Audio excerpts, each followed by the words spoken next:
పెసరట్టు అల్లం చట్నీ అంటే ఇష్టమా? వెంటనే రెసిపీని ట్రై చేయండి.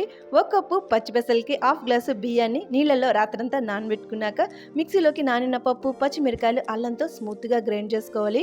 ఇందులోకి సాల్టు, జీలకర్ర, నీళ్ళని యాడ్ చేసి తిక్కుగా కలుపుకోవాలి పిండిని. నెక్స్ట్ ఆయిల్‌లోకి ఒక స్పూను నెయ్యిని యాడ్ చేసి మిక్స్ చేసుకోండి. పాన్ బాగా హీట్ చేసుకున్నాక పెసరట్టుని కొంచెం పల్చగా వేసుకొని ఇందులోకి ఆనియన్స్, పచ్చిమిరకాయలను యాడ్ చేసి కలుపుకున్న నెయ్యితో 2 సైడ్స్ మంచి కలర్ వచ్చేంత వరకు ఫ్రై చేసుకుంటే పెసరట్టు రెడీ.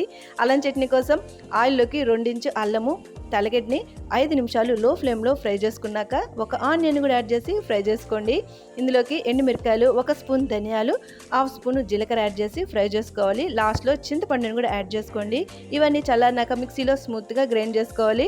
తాలింపు కోసం ఆయిల్లో ఆవాలు, జీలకర్ర, ఇంగువ యాడ్ చేసుకున్నాక చట్నీని కూడా యాడ్ చేసుకోండి. సాల్ట్, బెల్లంతో 5 మినిట్స్ లో ఫ్లేమ్లో కుక్ చేసుకుంటే చట్నీ కూడా రెడీ. ఈ పెసరట్టు అల్లం చట్నీని ట్రై చేయండి. Like and subscribe.